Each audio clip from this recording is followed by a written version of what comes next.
Hey, 420 MSP, Harry here with Aaron of Headset, an analytics firm, something near and dear to my heart. Love analytics. Don't know if I'm very good at it, but Aaron, welcome to being a Marijuana Venture Magazine 420 MSP CannaTech influencer. So congratulations. Oh, thank you, Harry. I appreciate you having me today. All right. Well, first, let's start with you.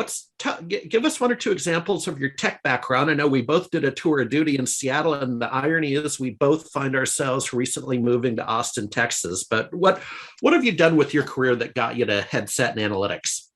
Yeah, sure. I'll kind of start back prior to that. I have a background in retail, kind of starting really on the retail management, merchandising, side of the business and really helping retailers grow from small regional retailers into, power regionals and kind of semi-national retailers. And so, with my retail background and especially being on the merchandising, supply chain, Yeah. vendor side of things, inventory management, data and analytics was just a key part of that. You lived and breathed data analytics, and you always wanted more than you had. You're always wanting more. You're always wanting to see things from a different angle, a different perspective. And so, as I kind of was growing my career, I kept seeing and hearing about this, burgeoning cannabis industry that was being formed, and going back to when Washington and Colorado voted to legalize. I said, it's and because me being in retail, I saw the way it was unfolding. It really started with just a pure brick and mortar physical retail, connecting to consumers, educating consumers on this emerging product category. So I became very interested, and initially started as a passive investor, Oh, okay. um, and just wanted to learn, and was using the fund that I was invested through as a great launching pad to get, just gain exposure, learn how the industry operated, understand the different nuances and fragmentation of kind of the state by state model. And then, as anyone or most people in retail at some point in time gets connected to Amazon, the big 800-pound gorilla of the industry. And so that's what initially took me to Seattle. And it just kept the itch to get more involved within the cannabis industry just continued to grow. Finally, to the point where I just said to myself, if I don't jump in head first to the industry and use some of the operational experience that I've had to dedicate myself more full time to the industry, without question, I'm gonna wake up 25 years from now with regret of not playing a more active role in what I kind of view as a generational opportunity to be a part of this growing industry. And so was connected to Headset, and from day one of seeing the platform that the co-founding team built, and how especially retailers had this type of visualization and analytics and dashboards that really help bring their data to life, things that running a $1.5 billion business I didn't have at my fingertips.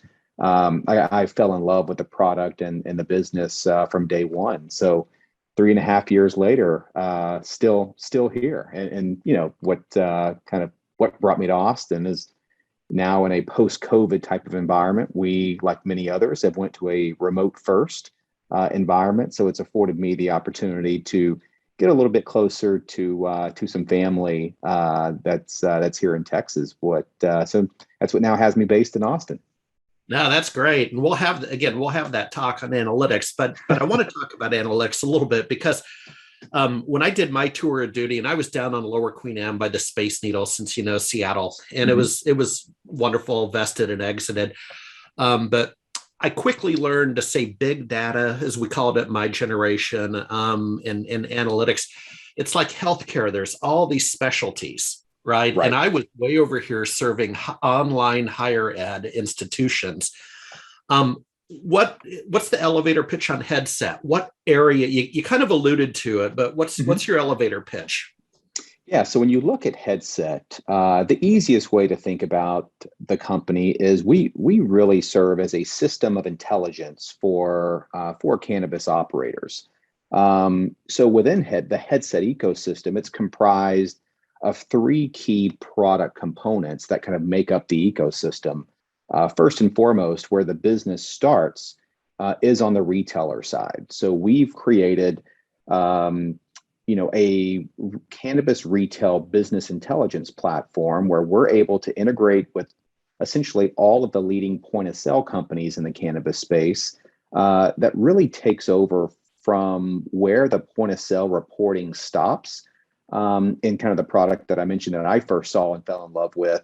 It allows retailers an opportunity to go much, much deeper with all the transactional data they're accumulating on a day in, day out Yeah. basis and really helping bring that data to life, not just in static reports or a static bullet point around an inventory level or yesterday's sales, but really converting that into true analytics of helping them see their business in a much, much deeper way, and then allowing them to slice and dice, sort and view the data really however they want to kind of give them the best opportunity to learn, understand, and apply a data-driven approach to their day in, day out operational decision making. So that's kind of the first component is the retailer side of the business.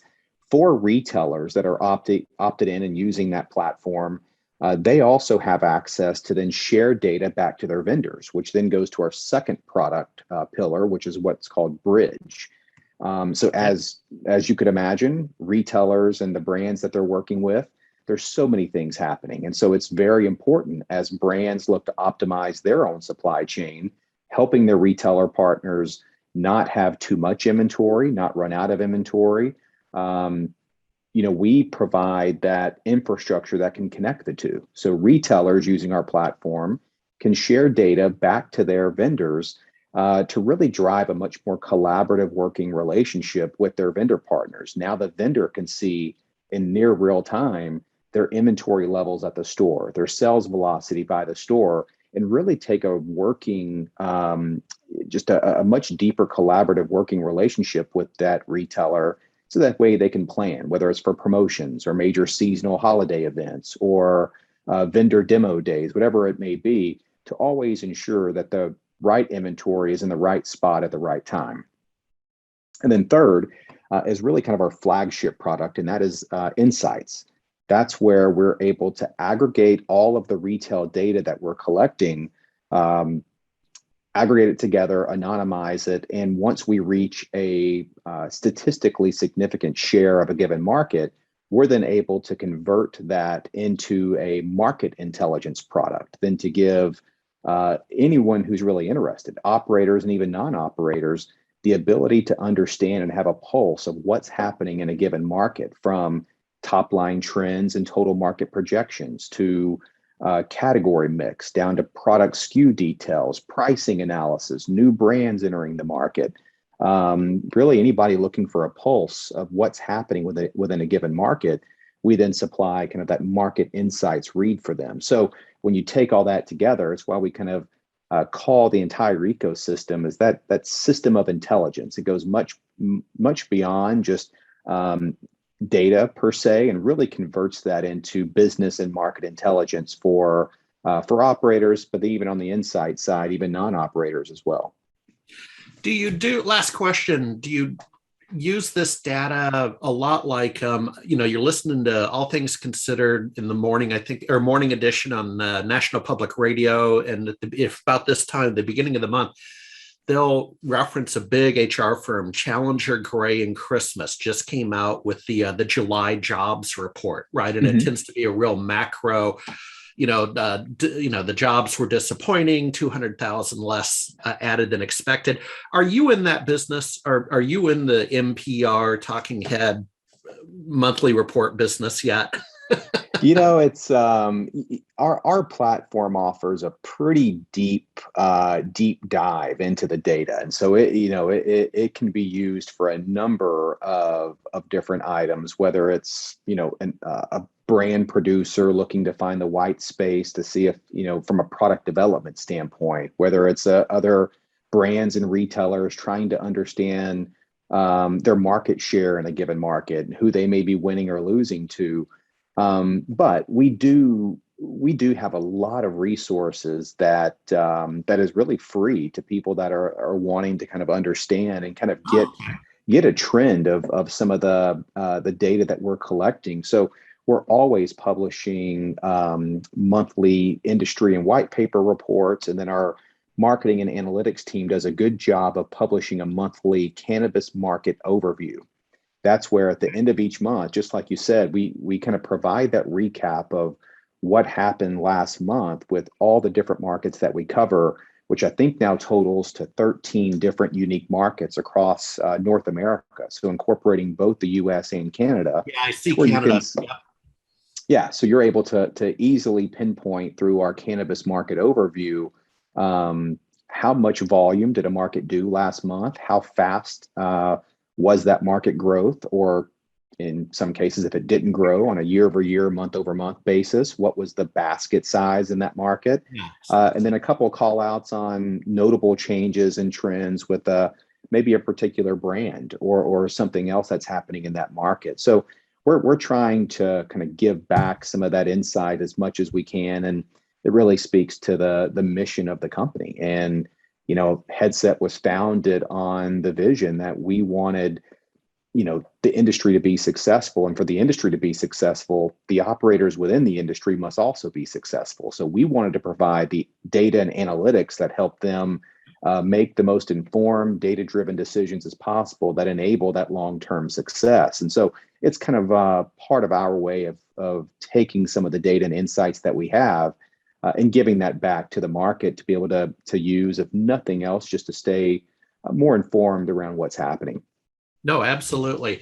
Hey, before I let you go, name one or two events you like to go to in the cannabis space, maybe one or two journals or blogs you like to read. Always like to find out, where can I find these influencers, right? Where they Yeah, go. yeah.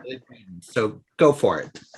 Yeah. So from an event standpoint, to be quite honest with you, I'm just glad we're even able to talk about events now after the past year and a half. But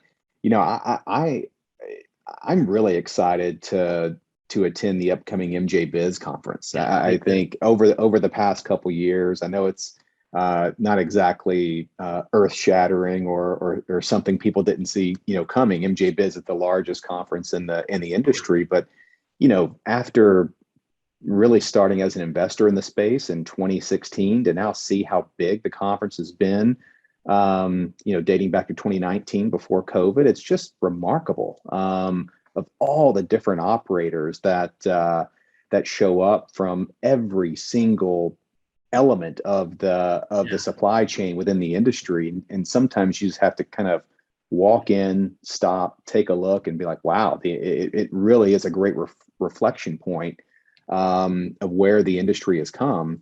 And there's, depending on the markets, there's some great local market activities. I Sure. would recommend definitely following some of the local market associations, because almost on a state by state basis, there's some great events that are there. And then to answer your other question, I think not to talk about our own shop here too much, but our CEO, Cy Scott, has been very involved with kind of creating some content and Oh, okay. sharing some of the insight that he's seeing. And so he has a couple podcasts that he does. One really focused on kind of the product and the branding side of things that speaks to how the industry is really starting to move towards a consumer packaged goods industry. So it's called Cannabis Packaged Goods, Okay. is the podcast. And then his second one is called High Rise. And that's where Emily Paxia from Poseidon joins him. And they always have a number of different guests that just talk about just the relevant events that happen in the industry over the past week, whether it's MSO news, legalization news, just all the things kind of going on. I think it's so informative that I would be shame on me if I didn't mention those. It's just great resources for people to tune into to kind of learn about the industry and hear more about what we're doing at Headset as well. All right, my friend. All right. Well, congratulations, and we'll see you at those events. Make a All make a right. note. All right. Thank you. Thanks, Harry.